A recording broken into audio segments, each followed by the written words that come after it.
இந்த வெங்காய சட்னிக்கு அடுப்பு ஆன் பண்ணி அதில் ஒரு வானல் வச்சுட்டு அதில் ஒரு 2 டீஸ்பூன் எண்ணெய் ஊற்றிடுங்க. எண்ணெய் காஞ்ச உடனே அதில் மீடியம் சைஸாக இருக்க 2 வெங்காயத்தை கட் பண்ணி இந்த மாதிரி போட்டுருங்க. அது கூடவே ஒரு சின்ன தக்காளி, 3 காஞ்ச மிளகாய், 5 விரலால் பிடிக்கிற மாதிரி புதினா தழை, 3 விரலால் பிடிக்கிற மாதிரி கொத்தமல்லி தழை, இதையும் எல்லாத்தையும் போட்டுட்டு இது எல்லாத்தையும் ஒன்றா நல்லா வதக்கிடுங்க. இது எல்லாம் வதங்கின பின்னாடி இது எல்லாத்தையும் கொஞ்சம் ஓரம் ஆக்கிட்டு நடுவில் 1 டீஸ்பூன் எண்ணெய் ஊற்றிட்டு அதில் 1 டீஸ்பூன் அளவுக்கு கடலைப்பருப்பு போட்டுருங்க. இது எல்லாத்தையும் போட்டுட்டு நல்லா செவந்து வர்ற மாதிரி ஃபஸ்ட்டு வறுத்துக்கோங்க.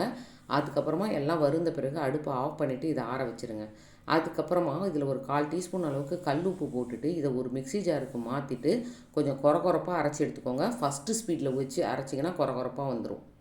அதுக்கப்புறமா அடுப்பை ஆன் பண்ணி அதில் ஒரு தாளிக்கிற கரண்டி வச்சுட்டு அதில் ஒரு 2 டீஸ்பூன் எண்ணெய் ஊற்றி 1/4 டீஸ்பூன் கடுகு கலை போட்டுட்டு ஒரு ஈர்க்கு கருவேப்பிலை போட்டு இது எல்லாத்தையும் தாளித்து இந்த சட்னியில் போட்டு கொட்டிடுங்க. இப்போ சூப்பரான வெங்காய சட்னி ரெடி.